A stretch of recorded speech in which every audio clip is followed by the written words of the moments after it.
So probably just say our names, and then I could do the first question. We could just switch back and forth, Okay, yeah, that sounds good. kind of give our input on it, all of them. Okay. But I'm Abby Smith. I'm Ellie Mealy. All right. Okay, so the first question is, what doctrine in Wilbur's heart drove him to advocate?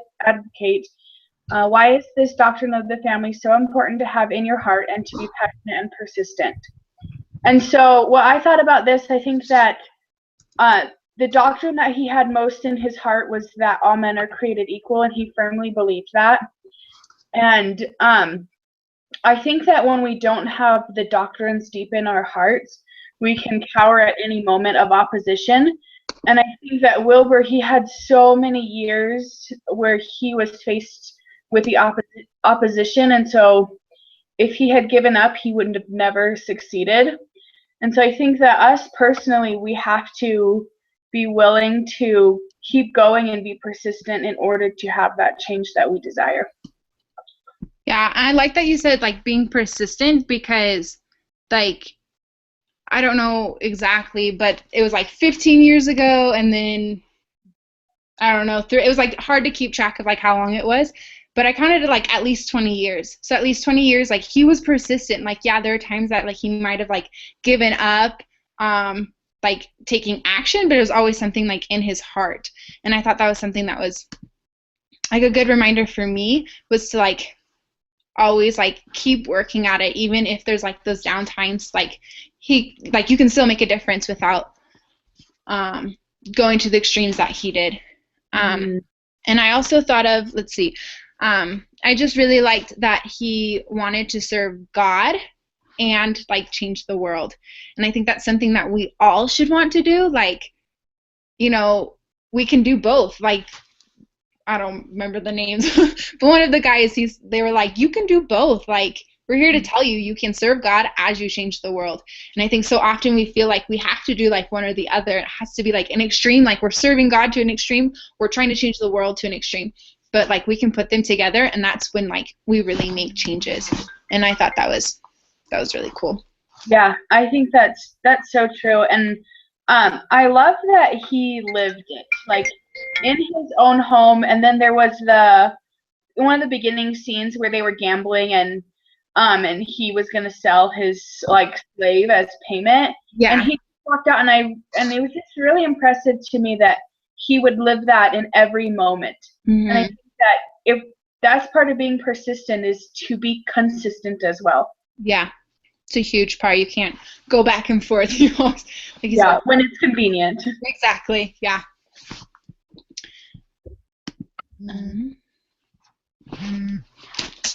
Okay, we'll move on to the next one. Is that okay? Yeah, sounds good. Okay, how did Wilbur employ a theoretical approach to become more effective advocate? Identify at least one thing in each system and be specific. So one thing that I thought was really interesting that I thought was like an extreme, I don't know if I could have like had the courage to do that, but was when all the people were on the boat, and they were like the supporters of that one gentleman, and he's like, this is a slave ship, like take those handkerchiefs away from your nose, like smell this, like this is the smell of like death, of like suffering. And I just thought that like really like brings it home to people. And it was more like, it wasn't like just specific, well, it was specific people, but from like those people, then they could go and reach other people within like their community, like within like their friend circle. And I thought that it was really interesting that it was such a big impact that like if that happened to me, I would totally go tell my friends and be like, listen, like this is what these people are facing, this is what they're going through, like we need to make a difference, like we need to make a change. So that was one thing that I thought about with that. And also another one that really stood out to me, or an example, was when, once again, I don't remember the name, but the preacher guy, you know what I'm talking about, so it's okay. But the preacher guy at the very end, that Wilbur made such an impact on him that he'd always regretted the things that he had done, but he got to the point where he was like making a difference, like once again like reaching out to people, and he was writing down his experiences just like the other Black gentleman who wrote the book. And I just think it's interesting how like we can always like with like this theory thing, it always starts out with like can start out in the middle like individuals, but it always like branches out, especially when it's like a big something that has like a big impact in our life. So for that one guy, it like made a huge difference. Like he changed his life, and then it can just like continue to reach out to like his friends, and then those in the community, and like go on and on and on. It's just kind of like a ripple. Ripple, that's the word. I was gonna say wave. But yeah. Yeah, definitely. I was just thinking about his own like personal life and how his home, how he respected everyone in his home. And I just thought it was so cool that he loved animals too. And I just thought that he just had this understanding, deep in his heart of like the importance of life and what, no matter what life was. And so he took that importance of life, and it went from his home, and then he took it to the house, and they fought against the people for the slave trade. And that was, you know, he was making a difference in his own community, in his own country, and then that impacted the whole world because of that. And I thought it was really interesting the part where they told him, you know, that the African women were saying, you know, that telling their children not to worry because King Wilbur was coming. And I can't even imagine like the weight that would have put on him to know that he has to keep going, because there are people that like he's going to be like, he's going to save them and they need him. And so anyway, it was just interesting to see how the difference he makes in just all I don't know, like we're saying, the ripple. Yeah. And I think that even ties to like the first thing, being persistent. Like he did it at home. He like was an example of it at home, like at work, like to everyone. And I think that's a really good example for us being persistent and consistent. It's like everything that we do, like we need to be an example of what we're standing up for, not just like when other people are looking, because even when we don't think people are looking, people are looking. Yeah. And I think that's why we have to be strong in numbers, because then, you know, it's easier when people are looking, that we don't have to be the only person standing up. I mean, there will be times that we will have to be, but hopefully we won't always have to be. Yeah, I agree. Okay, so I'll move on to the next question, if you're cool with that. I'm great. So how did Wilbur and his fellow advocates do and share their research? What evidence do they provide to persuade those who oppose or are on the fence? So I just thought in the very beginning, like when he was in court, he was sharing all kinds of statistics, and he was just being honest and open and sometimes kind of humorous and witty with his responses. And I think that makes a difference. I mean, if he was just boring, then he wouldn't be very persuasive.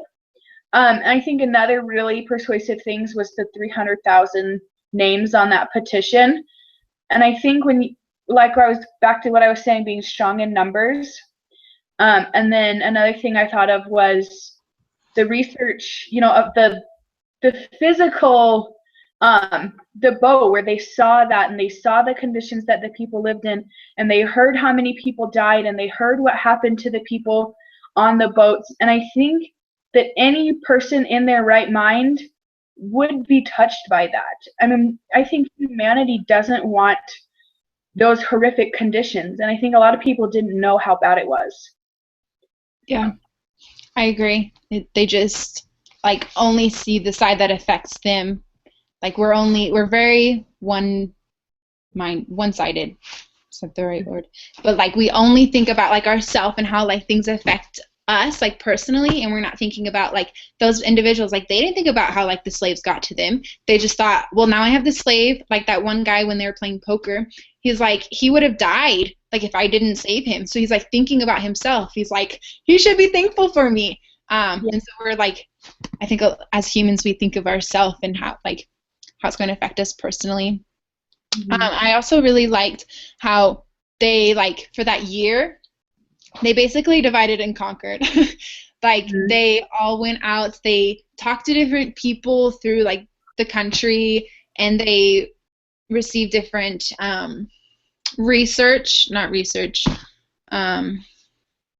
information, I guess, and they like gave speeches. They gave out like that guy's book, like sold, like they got rid of them all in an hour. The people signing the petitions and people sharing personal experiences. And I think, like you said, it shouldn't just be one voice, it should be multiple voices, because that's when you really touch hearts. Because I was thinking, I think it says in one of the questions farther down,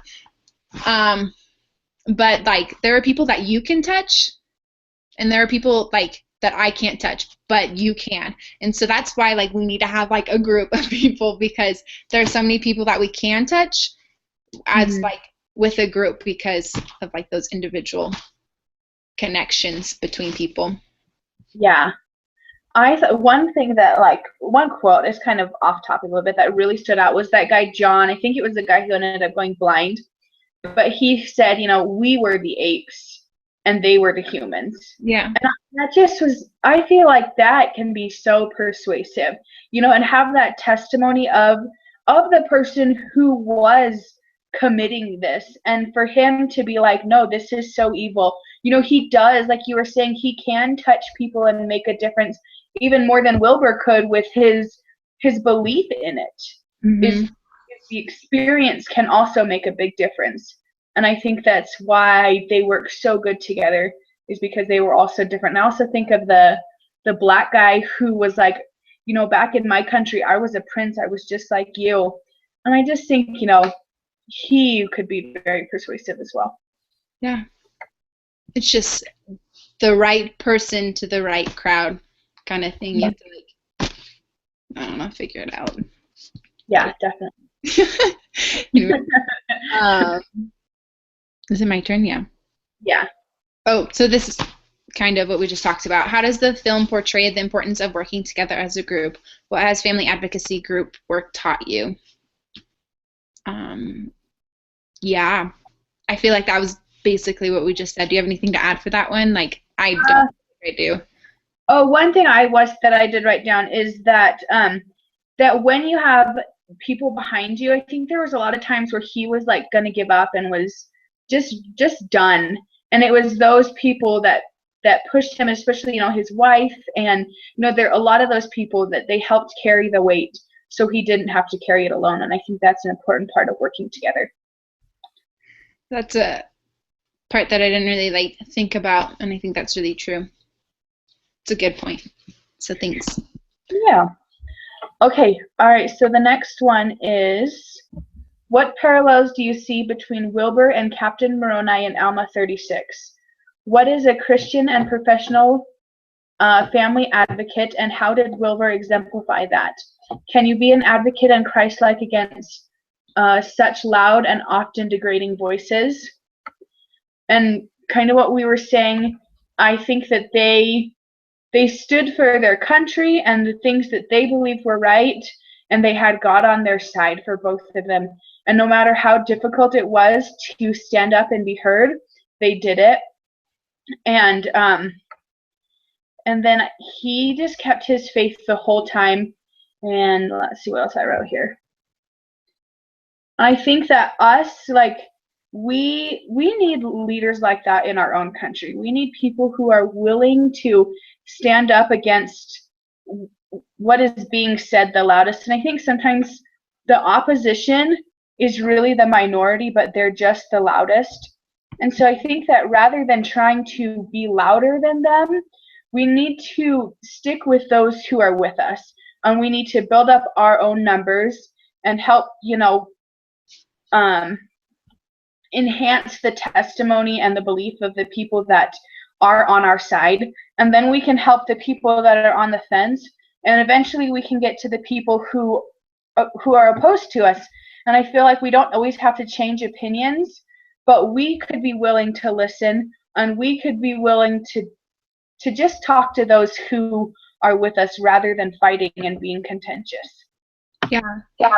And I remember my teacher a few weeks ago, right after being married, was baptized, and he talked about how if I don't remember the percentage, but it was a small percentage. It was like 3% of people like in the United States are actually like, okay, that's a really small number, but are like actually gays. But Yeah, like, that really small amount like was able to like get it all the way through, and they legalized gay marriage. And he was like, what about like everyone else? What were we doing? And that just reminded me of what you said, because you're talking about how like it's usually the opposing group is like a small group, but they are the ones that like want it the most, and so they'll work the hardest. And like those who are on the fence and who don't really care, like they're not going to say anything. And Wilbur, he was like that one that would like really stand up and have a voice. And like the other people supported him and like helped him raise his voice.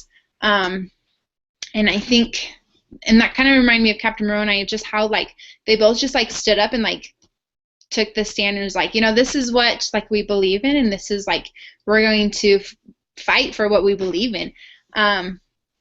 And I think of like how often like do I do that? Like even if it's not anything big, but do I stand up and say something, or am I just like, okay, like someone else will say it, like that's fine. And then let's see. And I think with like the, what does it say, the Christian and then the professional family advocate, I think often like as like Christian family advocates, I know I kind of like separated them. I don't know if that was like the question, but I think like as Christian, like we know like what is true.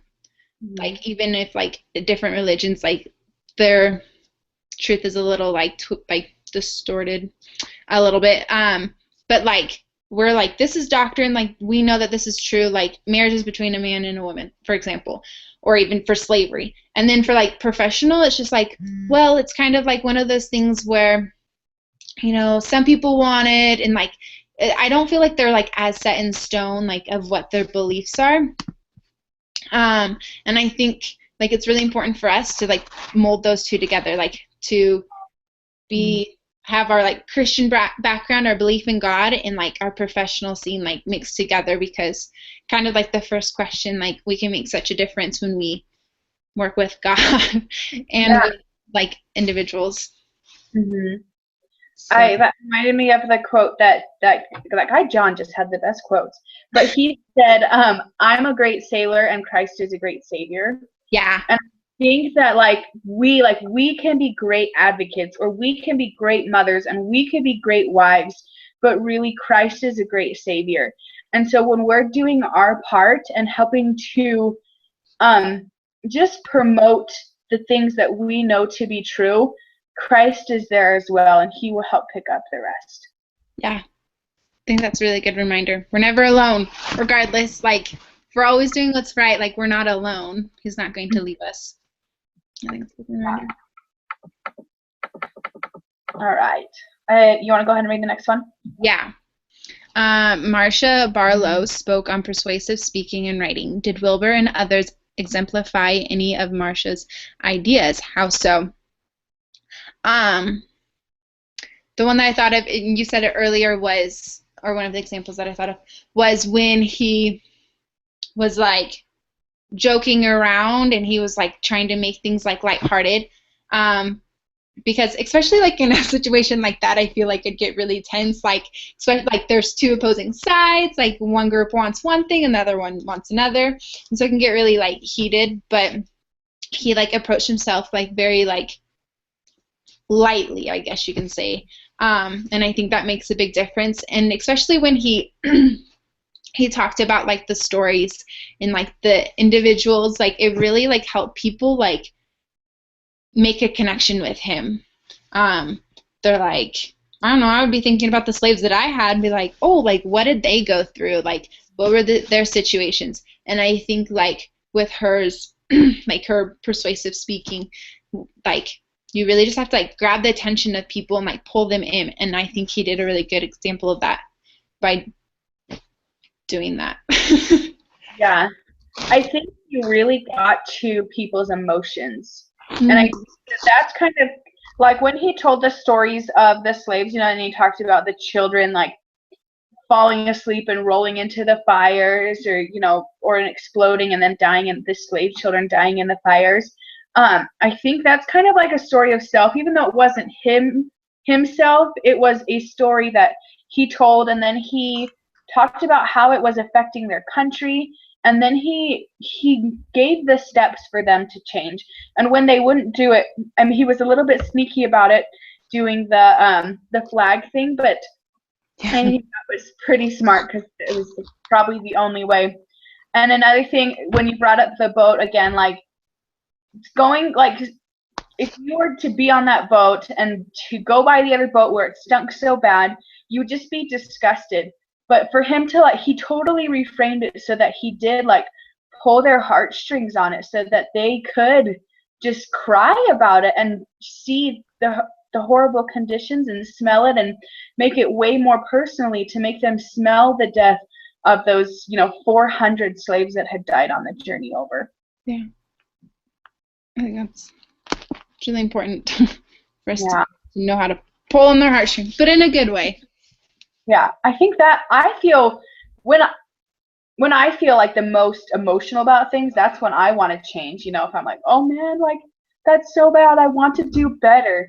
And I feel like that's exactly what he was doing. Yeah, I agree.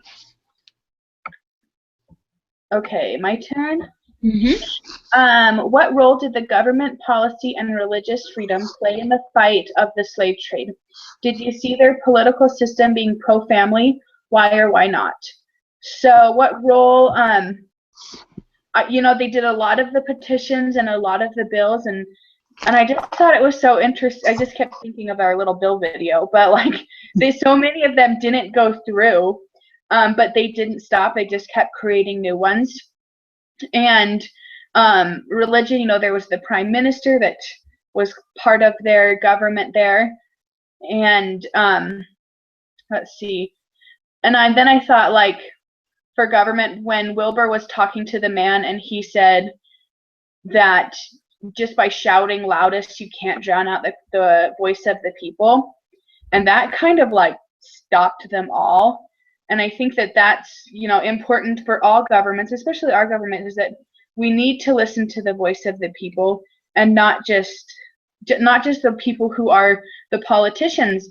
And I think that a lot of times politicians get a bad name, and there are a lot of corrupt politicians, but there are those that are trying to do what's right. And so it made me think of, last week when we learned about cynicism and everything. Like, I feel like I'm trying to do better to be more supportive of the leaders that we have in our country, whether or not I agree with them, but just hope that they can do better, and to help listen to the people.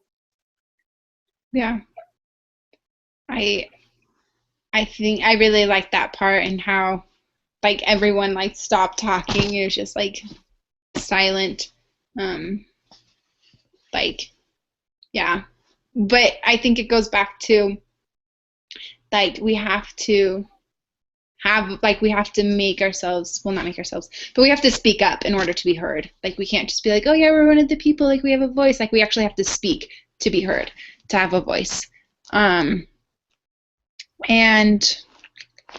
with like their political system being pro-family, I thought that like their system was trying to help families, but it was in their like own way. Like, it was really weird, because I mean, they thought that they were doing what was best for their family. Like, that was their belief. That's what they, like, many of the people had been raised like up with. Like, that's what they thought was right. And so I think in some aspects, like, they were trying to help the family,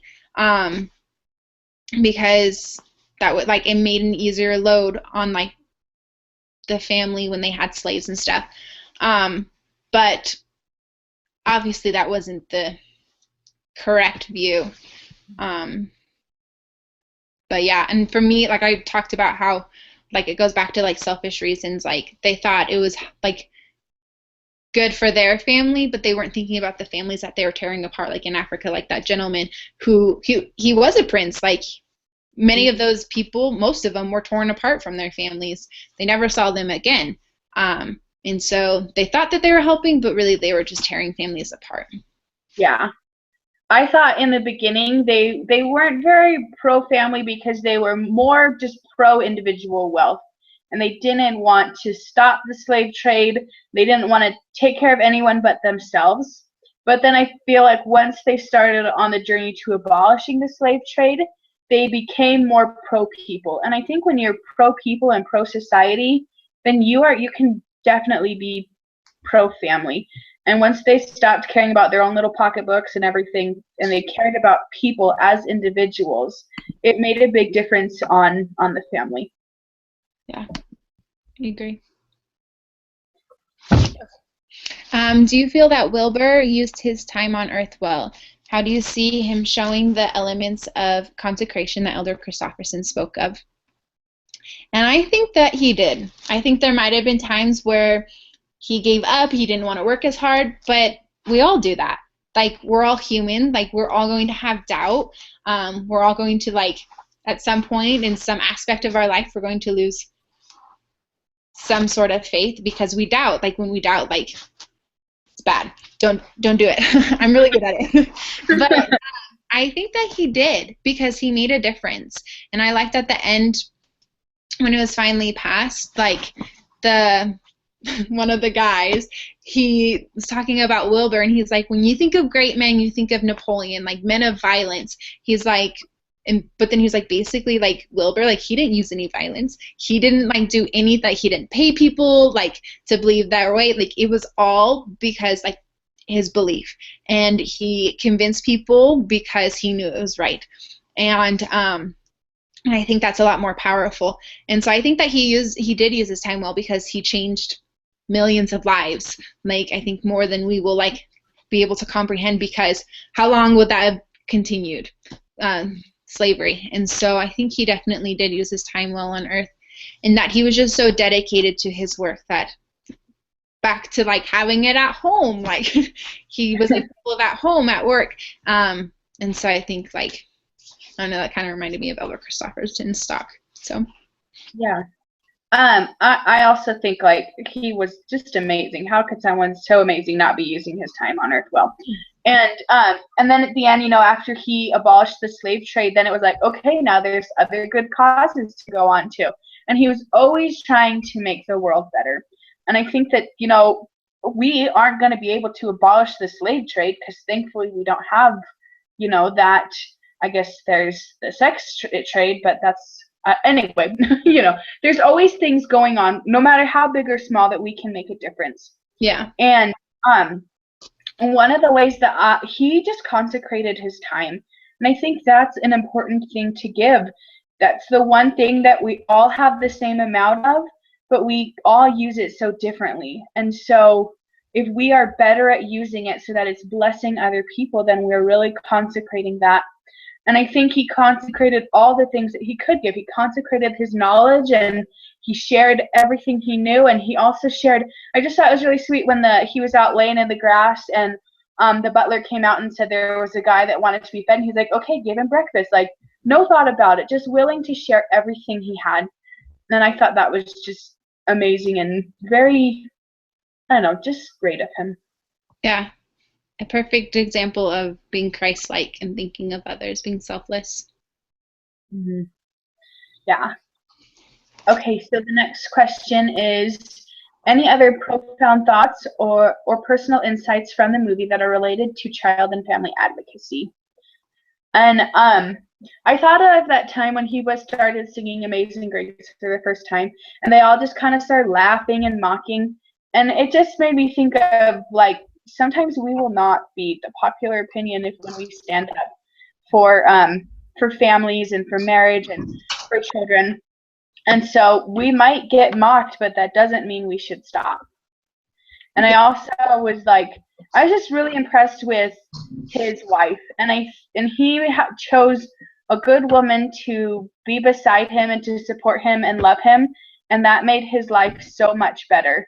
And, like, I'm married now and been married 2 years, and I just keep thinking, like, I want to always be a good wife that I can support my husband and help him to be a better man. And I hope that he can always be trying to do that for me, because I think marriage is where you get your most strength. Yeah. It's definitely, I'm not married, but it's like a support system. Like you can lean on each other and you really like help each other grow and become who you want to be. And I really liked how she, like, he was wanting to give up, but she kind of gave him that like push. She's like, why are you stopping now? Like, yeah, like there's all of these things, everything's against you. She's like, but she kind of gave him that push to go back and like start up again. And there are like other things that played into it. But I also thought about how like we can make a difference even if it's small things. Like his was a big thing, yeah, but they're like they talked about how like with the animals and oh, I don't remember what else he did, but he did like other things like oh the education thing. I mean those are kind of bigger things, but like we don't always have to go like pass a law or something. We can always make a difference in small ways, and I think that was something that I was thinking of throughout the whole thing. I was like, well, what can I do? Like, but it's not like a big thing. It's like a small thing because I don't know what I'm doing. Like, there's always little things that we can do to make a difference. Yeah. So. That's good. Okay. What was your understanding of the doctrine of the family at the beginning of the semester and how it has changed? So at the beginning of the semester, I feel like my understanding was like, yeah, like family is really important. Like we're supposed to get married, we're supposed to have children, we're supposed to raise our children in righteousness, like have a place, like our home to be a place of like refuge. I was like, yeah, I totally get that. But now I'm just like, well, we shouldn't just be an example. Like, we shouldn't just be like, oh yeah, like this is how we live our life. Great. But we need to like stand up for families and then go out of our way to be an example. Because before I was like, I think it's good enough that like I'm like, I want to get married. I want to get married in the temple and I want to have a family. Like my friends should be able to know that like that's what I believe in. But like that's not enough. And so now my like understanding of like things that I can do to reach out to those that I care about or even like in passing, like I can really make a difference. But once again, it reminds me of going back to we have to speak to have a voice. And so we can't just like be an example all the time. We have to speak to be an example and to have that voice and to make a difference and help others change. But it always starts with being an example first, and then like obviously like speaking out. And I don't know if that makes sense. I pulled the car for way too long. Like you're just doing it in your own home and not willing to kind of put your foot out there a little bit. Yeah. Not very many people are going to notice, but if you open your mouth, way more people can. Exactly. I feel like for me, like I grew up in a good home where I had good parents, and I've always, wanted to get married in the temple too. And so, and I did and everything. And like, I'm like, okay, like what's next? And now I'm like, now I just understand more fully and more firmly that the family is the best way for our society to run, and it's the best way for children to come into the world and for them to be raised, and that is where they can get the most protection and support. And I feel like understanding that fully just helps me to gain a stronger testimony in the plan of salvation, that this is the divine way for us to come to earth, and it's the divine way for us to have the greatest joy. And I think like I am just so grateful to be married to a good man, and I feel like I've never been happier than when I've been married to someone who helps me be better. Not that I was married to anybody else, but just being married and when we do have children, I know that will bring us so much joy, and I feel like it's just so divine. And I don't think people understand how powerful and divine it is. Yeah. They're blinded by the world and they don't see the importance of it. Mm-hmm.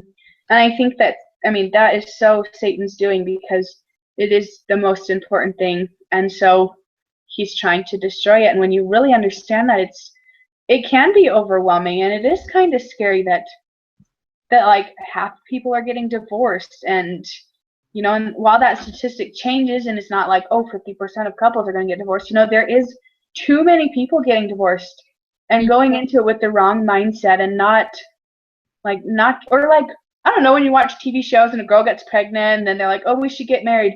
They're like, oh, I'm not ready for that kind of commitment. Then why are you having a baby together? Like, Yeah. dumb. I think media definitely distorts our beliefs, has a huge influence, but that's a different story. All right. The last question here is picture your spouse. Is it my turn? I think so, right? Yes, yeah. Okay. Picture your spouse and children, current or future, and write down some thoughts about how they will benefit you from taking this class. And I feel like I now understand that I can make a difference. And because I have a stronger testimony of my role as a wife and a future mother, I will be more willing to stand up for my children and knowing that I can be heard even if I have to stand alone. I think of the example that we were told earlier in the semester about the lady who went into like Costa Vida or something. Yeah. And the commercial was inappropriate and she said something and they just changed it. And I think that all we have to do is open our mouths, and so I feel like I can be more willing to do that to bless the lives of my future children. Yeah. For me, kind of the same thing is just to stand up. For me, I wrote to have confidence in what I'm standing up for, because sometimes I'm human. Like I get embarrassed. Like I don't want other people to look at me differently. Like I try very hard to like love everyone and like help them feel that love, and I don't want to do anything that like will have them like not feel that. And so, but having confidence, like even if it like hurts people, like yeah, that's sad, but like how many lives am I like touching? And I also put like not standing back and waiting for someone else to say something, but I can be that person, like you're saying, that lady who went to Costa Vida. Like how many mothers went in there and were like, oh, that's horrible, like block the eyes of the children, but they didn't say anything, and all it took was just one person. And I hope to be that one person to make a difference when I see those things and am aware of it, so I can protect the eyes of my children. So yeah. Yeah. Sorry, one more thing. But I was also like, with that, like, not only do we need to have confidence in ourselves, but we want to install that confidence in our own children. And I think that's really important when we're raising our children, is to let their voices be heard in the home. That way, when they are out of the home and when they are out, in society, they will have confidence that they can speak up. And when we make a difference in our own home, and then say we have, 1 to 12 kids, just think of the difference that they can make. And so, just a ripple effect again. Yeah. I like that, like giving them the confidence that they need, that their opinion does matter, and so that they can't, like, they learn to speak up at a young age, obviously when it's appropriate. But yeah, that's a really good point. Good. All right. Well, I'll stop it. Anything else? I'm going to stop it if you're good. That's good.